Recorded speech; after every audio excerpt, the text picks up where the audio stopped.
గజం కేవలం 26,000 రూపాయలతో 165 గజాల భూమి కేవలం 52 లక్షలు మాత్రమే.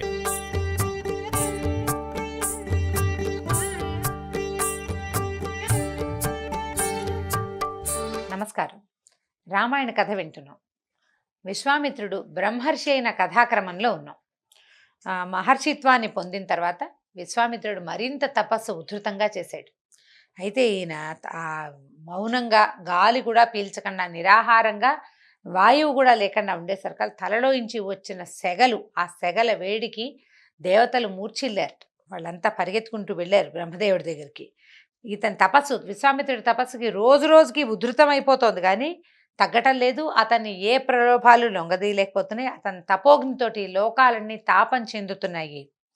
విశ్వామిత్రుడు సంపూర్ణంగా పాపరహితుడయ్యాడు. పూర్తిగా అతను తనని తను తెలుసుకున్నాడు.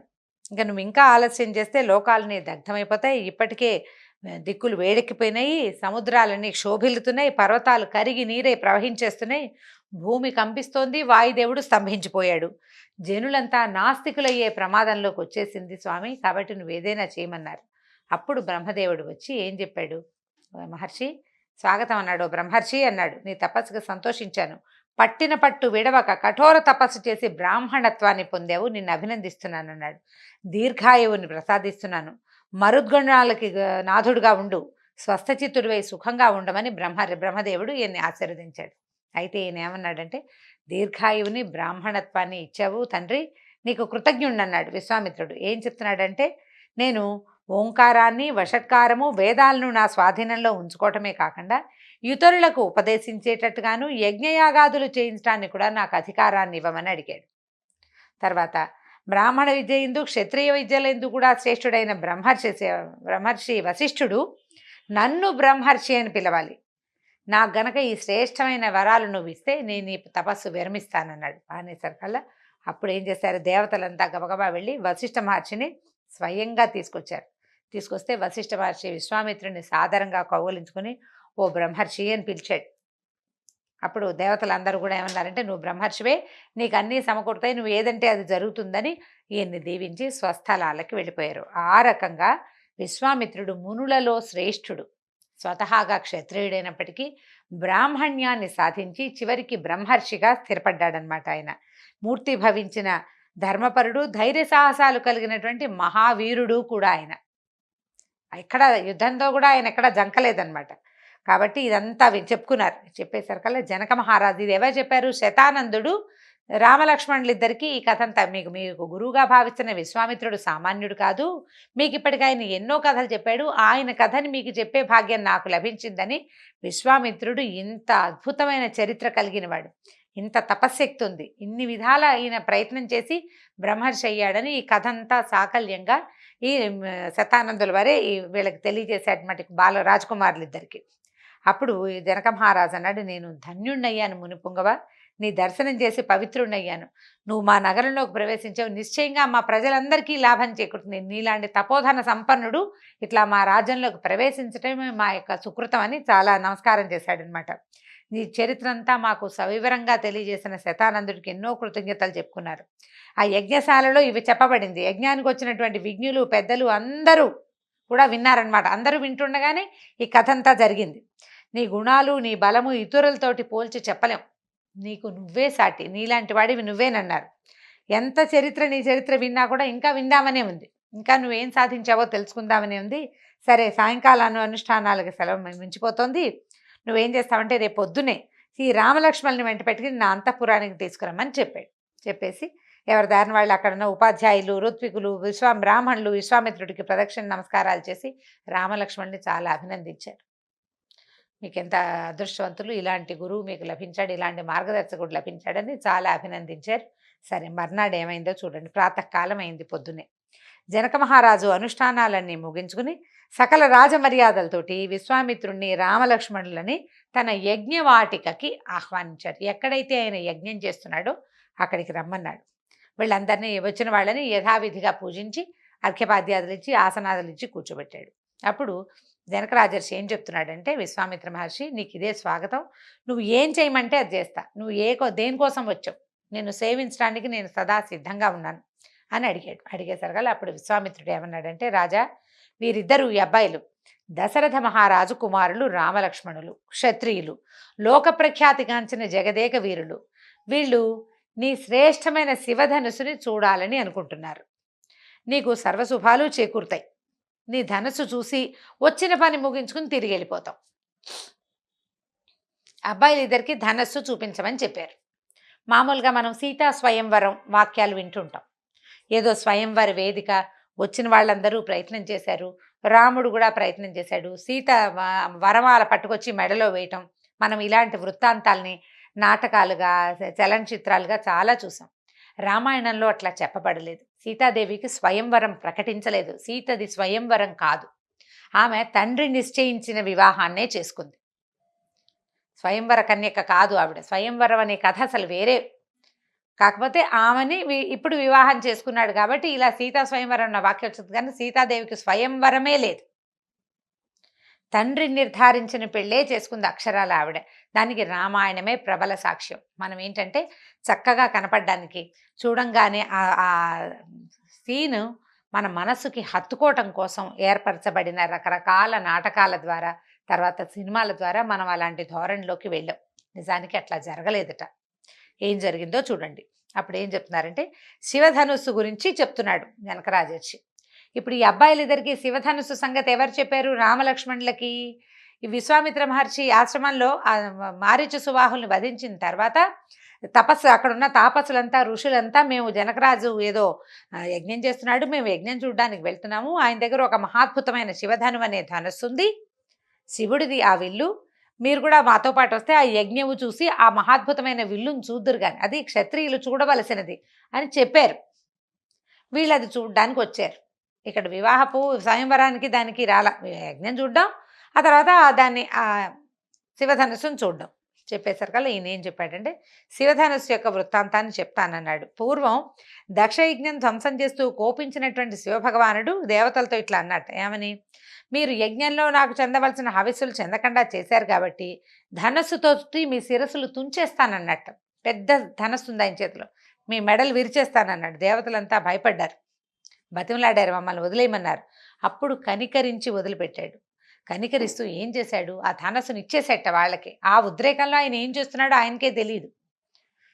సతీవియోగం అప్పుడు శివుడిది ఒక ఉద్రిక్తమైన ప్రవర్తన కదా, ఆ ధనస్సుని వాళ్ళ చేతిలోనే పెట్టేశాడు, దేవతల చేతిలోనే. దేవతలు ఆ ధనస్సుని నిమిచక్రవర్తి తర్వాత 6వ వాడైన దేవరాతుని వద్ద న్యాసంగా ఉంచారు. న్యాసంగా ఉంచటం అంటే ఈ వస్తువు కొన్నాళ్ళు మీ ఇంట్లో దాచిపెట్టండి, తర్వాత నేను వచ్చినప్పుడు తీసుకుంటాను, అడిగి తీసుకోగలిగే వస్తువు అనమాట. దాచి తిరిగి ఇచ్చివేయవలసిన వస్తువు. శివధనుస్సుని మళ్ళీ వచ్చి శివుడు వచ్చి అడిగితే ఇచ్చేయాలి, శివుడు తాలూకు వాళ్ళు ఎవరైనా వచ్చి అడిగితే ఇచ్చేయాలి. అలాగా న్యాసంగా. అంటే ఇది శివుడి వల్ల దేవతలు ఇచ్చారు, శివుడు దేవతలకు ఇచ్చాడు, దేవతలు దేవరాతుడికి ఇచ్చారనమాట. ఈ విధంగా వంశపారంపర్యంగా దేవరాతుడి నుంచి నా వరకు అలా వరుసగా వస్తూనే ఉంది. శివధనువు ఇక్కడే ఉంది, దాన్ని తీసుకుని దేవరాతుడు వెళ్ళిపోయాడు. తర్వాత వాళ్ళు వెళ్ళిపోయినా వీళ్ళ పూజా మందిరంలో అక్కడే ఉండిపోయిందనమాట శివధనుసు, న్యాసంగా ఉంది. తర్వాత ఏమైంది, నేను ఒకానొక సమయంలో భూమిని దున్నుతూ ఉండగా ఆ నాగేటి చాలులో ఒక బాలిక దొరికింది. ఆమెకు సీత అని నామకరణం చేసి నా కుమార్తెగా పెంచుకుంటున్నాను నేను. అయోనిజ అయినటువంటి నా కుమార్తెను వివాహం ఆడాలంటే పరాక్రమవంతుడై ఉండాలనే నియమాన్ని పెట్టుకున్నాను. ఇక్కడ అయోనిజ అని చెప్పారు చూడండి. భూమిలో దొరికింది శిశువు. ఆమె ఎవరికి పుట్టింది అనేది తెలియదు, పైగా భూమి మీద కాదు, ఎక్కడైనా ఎవరి పిల్లనైనా తెచ్చి పడుకోబెట్టేశారంటానికి వీల్లేదు. నాగేటి తలంటే భూమిని దున్నితే లోపల భాగంలో ఉందన్నమాట. ఆమె అయోనిజాన్ని వినపడింది అప్పుడు ఒక ఆకాశవాణి. కాబట్టి అటువంటి పుత్రికని నేను ఎవరికి ఇవ్వాలనుకున్నాను, అత్యంత పరాక్రమవంతుడైన వాడికి ఇవ్వాలని పెట్టుకున్నాను. అంటే పరాక్రమమే వరశుల్కమని ప్రకటించాను. ఈ అమ్మాయి వీర్యశుల్క, అంటే ఎవరికైతే పరాక్రమం ఉంటుందో దానిని శుల్కంగా తీసుకుని నా కుమార్తెని ఇస్తాను నేను, అలా నేను నిశ్చయించుకున్నాను. కాబట్టి భూమి నుంచి ఉద్భవించిన నా కుమార్తె సీతను వివాహం ఆడడానికి దేశం నలుమూలల నుంచి రాజులు వచ్చారు. వారి పరాక్రమానికి ఏం పరీక్ష పెడతావు నువ్వు అని నన్ను అడిగితే నేనేమనుకున్నాను, శివధనుస్సును చూపించి దాన్ని నారిని ఎక్కుపెట్టండి, సంధించండి అని చెప్పాను. వాళ్ళలో ఒక్కళ్ళు కూడా ఆ ధనుస్సుని కదల్చలేకపోయారు. పరాక్రమం ఎట్లా తెలుస్తుంది? రాజుగారు వచ్చినవాడు యుద్ధం చేస్తే తెలుస్తుంది. అట్లా యుద్ధం చేసి గెలుపు ఓటములు తీసుకోకూడదు కదా! అందుకని ఇది పరాక్రమం. ఇది పరీక్ష అన్నమాట. వీర్యానికి, పరాక్రమానికి పరీక్షగా శివధనుస్సుని ఎక్కుపెట్టండి, సంధించండి. నారిని సంధించమని చెప్పాం. కానీ ఎవ్వరూ చేయలేకపోయారు. వాళ్ళంతా అల్ప పరాక్రమవంతులు. నా కుమార్తెని ఇవ్వడానికి నిరాకరించాను. నేనెవరికీ ఇవ్వల. ఆ తర్వాత రాజులంతా నా మీద కోపంతోటి పెద్ద సైన్యాలను వెంటబెట్టుకుని దండెత్తి నా మీదకొచ్చారు. మిథిలా నగరాన్ని ముట్టడించారు. సంవత్సరం గడిచింది ఇట్లా జరిగి. నగరవాసుల జీవన సంభారాలన్నీ తరిగిపోయాయి. నగరం చాలా ఇబ్బందుల్లో ఉందన్నమాట. వాళ్ళంతా చాలా కష్ట నష్టాలకి గురయ్యారు. అప్పుడు నేను దేవతలందరినీ ప్రార్థిస్తే దేవతలు చతురంగ బలాల్ని పంపించి నన్ను ఆదుకున్నారు. మీరు ఎందుకు? ఈ శివధనుస్సు వల్లే ఈయనకి ఇబ్బంది వచ్చింది కదా, శివధనుస్సు వల్లే వచ్చింది. కాబట్టి దేవతలే నాకు చతురంగ బలాల్ని పంపించినాయి. ఆ సైన్యంతో చుట్టుముట్టినటువంటి పాపాత్ములైన రాజులందరినీ తరిమి కొట్టాను. ఆ విధంగా శత్రుసేన బలహీనపడి అంతా పారిపోయారు. ప్రకాశవంతమైన ఆ శివధనుసుని రామలక్ష్మణులు కూడా చూడొచ్చన్నారు. వారి ధనుసుని కనుక ఎక్కువ పెట్టగలిగితే సీతనిచ్చి వివాహం జరుపుతాను అని చెప్పాడు. చెప్పిన తర్వాత ఏమైంది? జనక రాజర్షి ఆయన అన్నాడు, విశ్వామిత్రుడు, అయ్యా నువ్వు చెప్పిందంతా విన్నాము, చాలా బాగుంది. రామలక్ష్మణులు ఇద్దరు కుతూహల పడుతున్నారు. సాధారణంగా ధనుర్విద్య నేర్చుకున్న ప్రతి వాళ్ళకి ఏదైనా గొప్ప ధనువు ఉందంటే అది చూడాలని ఉంటుంది. అందరూ చేసేదే. చాలా బాగా ఏ విద్య నేర్చుకుంటామో ఆ విద్యలో ఒక ప్రత్యేకమైన వస్తువు ఉందంటే దాన్ని చూడాలనిపిస్తుంది సహజంగానే. అప్పుడు ఏమైందట? మంత్రిసత్తములారా, మీరు వెళ్ళి వెంటనే శివధనుసుని యజ్ఞవాటికి తీసుకురమ్మన్నారు. అది ఎక్కడుందో ఈ రామలక్ష్మణులు ఇద్దరు దాన్ని పరిశీలిస్తారని కబురు చేశాడు. చేసేసరికి ఏమైంది? ఒక పెద్ద ఇనప చట్రం మీద అమర్చబడి ఉందట. ఆ ధనుస్సుకి రోజు గంధము పువ్వులు అలంకరిస్తారు, పూజ చేస్తారనమాట. నిత్య పూజలు అందుకుంటూ ఉంది. ఆ ధనస్సుని 8 చక్రాలు కలిగిన రథం మీద అమర్చారు. దాన్ని 50 మంది మహాబలశాలుడైన సైనికులు ఆ రథాన్ని ఈడ్చుకుంటూ తీసుకొచ్చారు. లాక్కొచ్చారు అని చెప్పట్లేదు, ఈడ్చుకొచ్చారు. బలంగా లాక్కొస్తున్నారన్నమాట 50 మంది. తర్వాత అప్పుడు ఇదిగోండి శివధనస్సు తెచ్చామని చెప్పారు. చెప్పేసరికి ఈయన ఏం చేశాడు? ఈయన చెప్తున్నాడు జనక రాజర్షి, మా పూర్వీకులు కూడా కొంతమంది దీనికోసం ప్రయత్నం చేశారు ఎక్కువ పెట్టడానికి, కానీ మా వల్ల కాలేదు. మా వాళ్ళ వల్ల కాల. మేమందరము పూజ చేస్తున్నాం, ఈ నిత్య పూజ అందుకుంటున్నటువంటి శివధనుసు ఇదేనని చూపించాడు. చూపించేసరికల్లా పైగా అంటాడు, ఏమంటున్నాడంటే, దేవదానవ రాక్షస గంధర్వ కిన్నెర కింపురుషదాదులు ఎందరో ఈ శ్రేష్టమైన ధనస్సుని ఎక్కుపెట్టడానికి ప్రయత్నించి విఫలమయ్యారు. మానవ మాతృల వల్ల అవుతుందా? దేవతల వల్లే కాకపోతే మనుషుల వల్ల ఏమవుతుంది?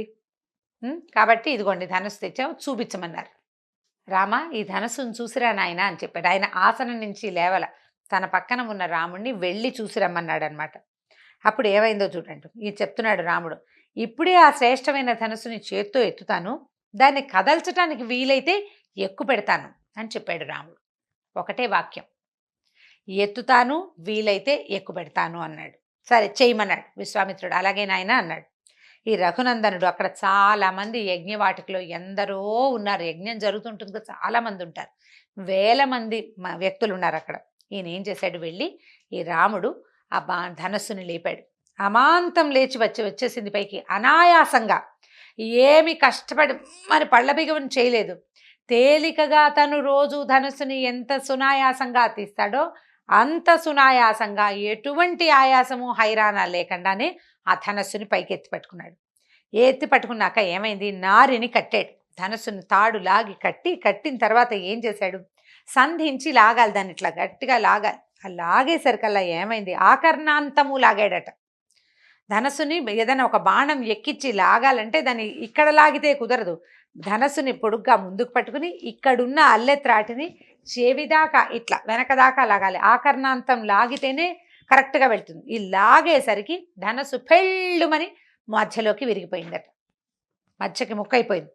ముక్క అయిపోయేసరికి అలా విరిగేసరికి వచ్చింది, పిడుగులు పడుతున్నట్ల పెద్ద శబ్దం వచ్చిందట. పర్వతాలు బద్దలైపోయాయి, ఆ భూమి విచ్చుకుపోయింది, ఆ ఫెళ ఫెళ ఫెళమని వినిపించిందనమాట. మహాబలమైన ధనుస్సు ఆ శబ్దముతో భూమి కంపించిపోయింది. విశ్వామిత్రుడు, రామలక్ష్మణులు, జనకుడు తప్ప మిగిలిన వాళ్ళంతా సభాసదులు మూర్చిపోయారట. ఆ శబ్దానికి బెదిరిపోయారు. వీళ్ళు నలుగురే ఉన్నారు. రాముడు ధనస్సు పట్టుకుని లాగాడు. రాముడు ఏం చేసినా పక్కనే ఉండే లక్ష్మణుడికి ఏ భయము లేదు. ఆయనతో సమానుడు ఈయన, ఆయనకి ఏ భయము కలగల. విశ్వామిత్రుడికి తెలుసు ఏం జరగబోతోందో. ఆయన బ్రహ్మర్షి, ఆయన సకలము తెలుసు ఆయనకి. ఆయన స్థిమితంగానే ఉన్నాడు. జనకుడు ఆ ధనస్సుని ఇన్ని సంవత్సరాలుగా, అంటే కొన్ని వేల సంవత్సరాలుగా తమ ఇంట ఉంచి పూజించే స్థాయి కలిగినటువంటి జనకుడు కూడా నిలబడి ఉన్నాడు. వీళ్ళు నలుగురు ఉంటే మిగిలిన వాళ్ళంతా మూర్చిపోయారు, మొత్తం సభాసదులంతా. అక్కడి నుంచి ఆ జనక రాజర్షి అన్నాడు, మహాముని, దశరథ పుత్రుడైన రాముడి పరాక్రమం కళ్ళారా చూశాను, అత్యద్భుతం అన్నాడు. ఇలాంటి వీరోచిత కార్యాన్ని నేను ఊహించనైనా లేదు. నా కుమార్తె సీతాదేవి రాముణ్ణి భర్తగా పొంది ఇరువంశాలకి కీర్తి తేగలదు.